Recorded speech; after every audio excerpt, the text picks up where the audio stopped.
Right. Yeah. Hello. My name is Pablo Lemos. I'm a postdoc at Sussex, and I'm going to talk about our work submitted to the ML4Astro workshop called Robust Simulation-Based Inference with Bayesian Networks.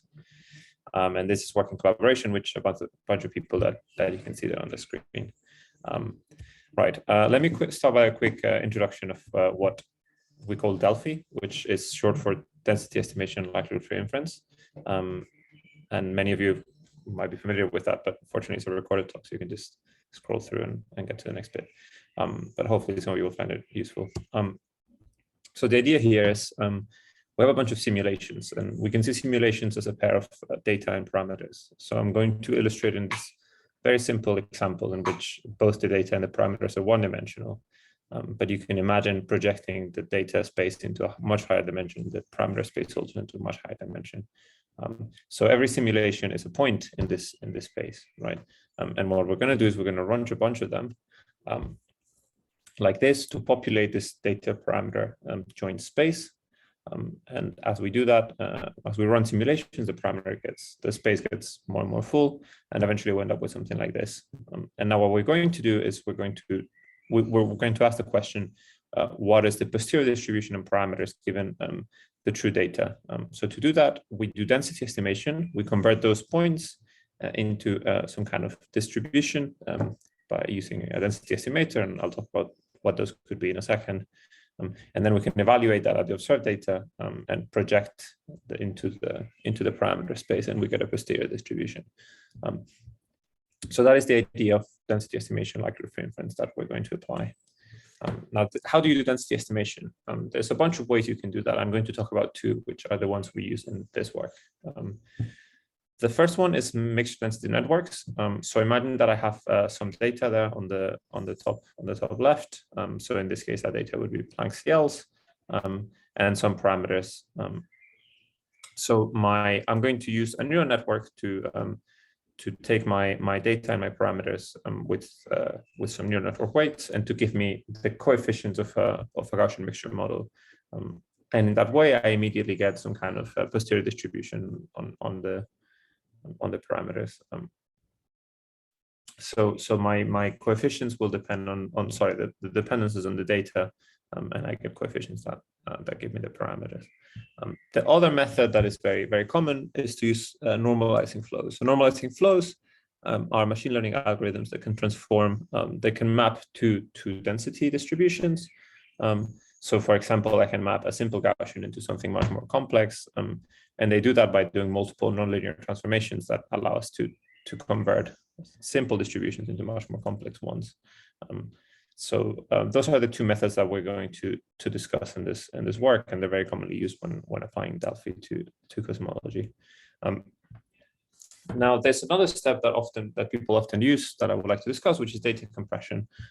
So the idea here is if I have my data and my parameters, what I'm going to do is I'm going to, given that the parameters have a number of dimensions, say 5, even if the data is very high dimensional, because the data is generated from those 5 parameters, I'm going to assume that there is some other five-dimensional parameter space that I can compress my data into that should in principle contain all of the information of the initial parameters. And the reason that we do that is because we expect that in the compressed data, if I have less dimensions, it will be easier to do density estimation, and we can get higher accuracy. So some common compression methods to do this are the MOPED algorithm from Heavens et al. And information maximizing neural networks as well. But all of them require either a covariance matrix or access to very, very fast simulations, so we can generate a lot of them to effectively calculate a covariance matrix. And the point that we're trying to make in this work is that is not often the case. Like in normal scenarios, when we're doing simulation-based inference, we might not have access to a very fast simulator. In fact, we might often have a fixed suite of simulations that where we cannot generate new ones, such as the Quixote simulation, so on. So we cannot really do any of the schemes. And one alternative to doing that is what people often do is to use what we call a neural compressor, where we just use a neural network to go from the data to predictions of the parameters, and then we use those as the compressed data. So we expect the compressed parameters to look very similar to the true parameters. Right. Let me talk about the specific simulator we use in this work. And the idea for that is, the inspiration for that, let's say, is that when you're doing SBI in realistic settings, so in settings that are not simple toy models, we have often expensive simulations, so we cannot quickly generate a lot of them. So that could be a fixed suite of simulations like Quixote or camels. And we also have imperfect forward models, right? Our forward models are unlikely to capture every detail of the data. And in fact, they are likely to be missing some kind of systematic, maybe. We can never assume that our simulations perfectly describe the data. Our data will probably be slightly different from the simulations. So we're in this work, we're trying to come up with a framework to reduce those issues. And the example that we're going to use are the CMB-CLs. So in this case, we have a simulator that is quite simple and quite fast, which is, for example, running CAM to predict the temperature power spectra from the CMB. And the reason we're doing this, obviously, with this simulator, we could actually generate a lot of simulations and calculate covariance matrices and so on.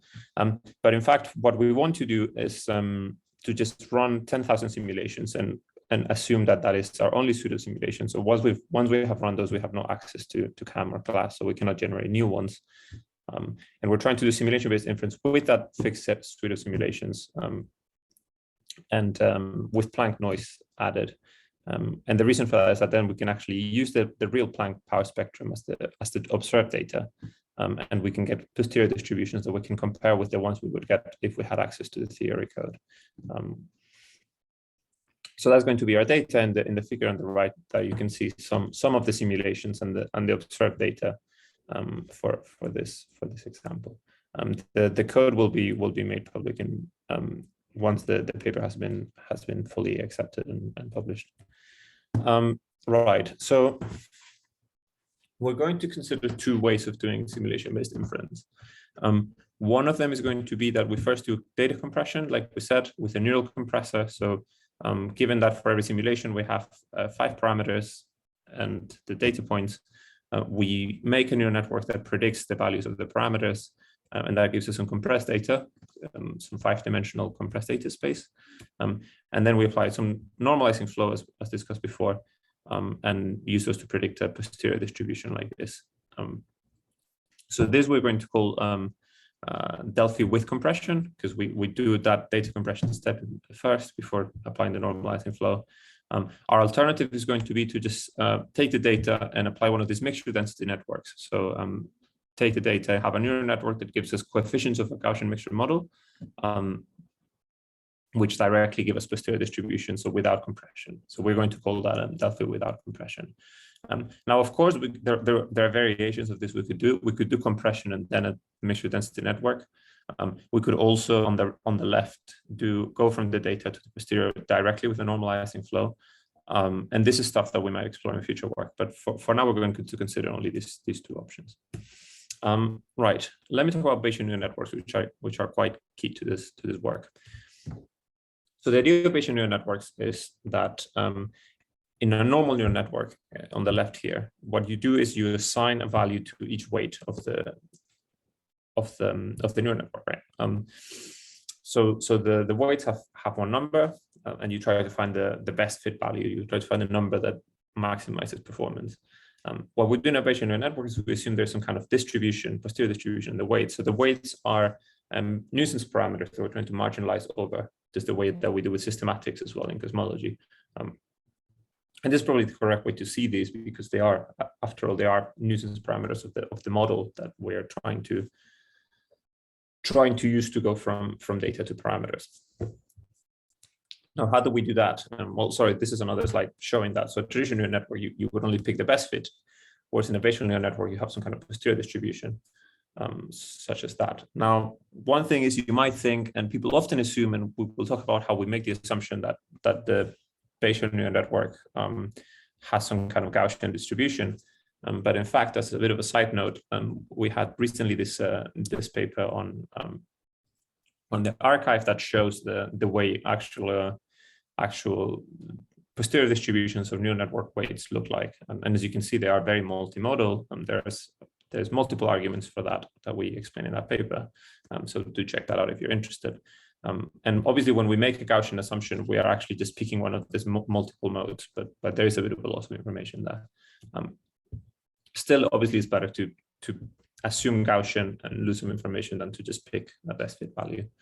Right. Now, how do we marginalize? How do we get the neural network posterior distributions? Well, one way would be to do some kind of MCMC, HMC, or as we do in that paper that I just mentioned, nested sampling that would give you posterior distributions, potentially capture modes, and do what we would call full marginalization. But in practice, because realistic neural networks have millions of parameters, none of these schemes scale very well with dimensionality. So one thing we can do is what we call stochastic weighting average, SWA for short. And the idea of doing this is that we basically train the model first, we find the best fit, and then we rerun the optimizer, but with a large learning rate, so that the oscillations that we do around the minimum inform about the posterior distribution, which we do approximate as a Gaussian. So we use those samples around the minimum to calculate a standard deviation or covariance matrix for the weights. So there's a couple of papers on this that you can find, but the idea is to just, like I said, first we minimize, then we run with a higher learning rate to calculate the covariance matrix, of the weights. Right. So now we have here, back to the summary slides of the two methods, and we see that there are two neural networks here where we could apply this marginalization. And by doing that, we will get wider posterior distributions, because instead of picking a best fit on the neural network weights, we're marginalizing. But we will also discuss the advantages of doing this. Now, one thing you might notice is that we could also, in principle, marginalize over the normalizing flow weights, and this is something that we are working on at the moment, but we haven't fully finished that work yet. So at the moment, the normalizing flow uses best fit parameters. Right. For the results, let me start with this one, which is the mixture density network, no compression. So again, we have 10,000 CMB simulations, to remind you. All of them run with CAM, and we have here in what we're doing here is a neural network that goes from each of the simulations to parameters by giving us the parameters of a Gaussian mixture model. So in yellow here is what happens when we don't do marginalization. Blue, by the way, is Planck, so we're calling likelihood base in this case because obviously we understand the theory model. We have the theory model, and we can actually do a likelihood-based analysis as opposed to simulation-based inference. So we can just do what we normally do with CAM and calculate a posterior. So first of all, you will notice that both of the Delphi contours are much bigger than the likelihood base. That makes sense, right? Because we have a limited number of simulations. So if we had more simulations, the Delphi contours would get smaller and smaller. But because we're running in realistic settings with a fixed number of simulations, we are losing some information. We are missing some information there. But you can also see that the Delphi contours do capture the right degeneracy directions. You can see that they're actually tilted in the right way, in the same way as the likelihood-based analysis. But yes, in yellow, you can see what happens when you don't do marginalization, when you don't do a Bayesian neural network. And in red, you have the BNN. And you can see with the BNN, we get bigger error bars as expected. But also in the case of some of the parameters, the yellow one, the blue one, sorry, is quite at the edge of the yellow, whereas the red, we can see it, for example, in H0 omega b H squared at the top. The red one brings the blue much closer to the middle, just because it gives us a little bit more robustness in the analysis. Now, what happens when you do first the compression step and then the normalizing flow? That is shown here. So the error bars get a bit smaller, but also when we don't marginalize in the compression, we can see that things start to get a bit. We see some small tension showing up, in particular in log A. The yellow and the blue are starting to look a bit in a bit of tension. Whereas when we marginalize over the compression, we get more robust results, again, better agreement with the real data. But then another property of the BNNs, which we're very attracted to, is, as I mentioned in the beginning, one of the limitations of SBI is the fact that we have a limited number of simulations. But another important limitation is the fact that the data doesn't quite look like the simulations in realistic settings, right? So to reproduce the situation, what we did is we run another Planck data vector like this, that in this case have some added noise, as you can see there. So what we do is we take the same true data vector, but we add some extra noise at L over 1,000. So that would be corresponding to the damping scale. And the idea of doing this is that none of the simulations we've trained on have the extra noise, right? So the real data is going to look slightly different than other training simulations. And we're hoping that the better generalization properties of BNNs will be able to cope with this. So again, same situation as before. First, no compression, so the neural network just goes from data to parameters.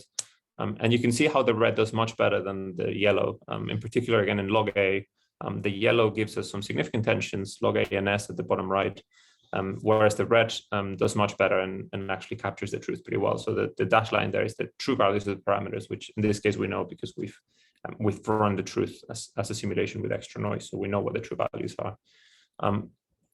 What about doing compression? That is shown here, and in this case, the yellow is actually really bad. So the compression when we don't actually have simulation that agrees that is exactly the same as the data, things get pretty bad. Whereas the marginalization does give us better results, although not as good as the MDN. So it looks like the no compression actually does better in the case of unrealistic of not unrealistic, but imperfect simulations, let's say. And those are the conclusions. So in realistic SBI, we have limited number of simulations and imperfect forward models, but BNNs are much better for both of these problems. So we strongly recommend at least approximate marginalization. Obviously, perfect would be ideal, but it's impractical. So at least approximate with stochastic weighting averaging. Our code will be public soon, so stay tuned for that. If you're interested in using this, it's very easy to use and doesn't add almost any runtime. And yeah, please feel free to follow up on email, my website, or social media. We will continue working on this. This was a workshop paper, so there'll be a second version soon, which have been more tests and a bit more analysis. So stay tuned for that, and thank you for your attention.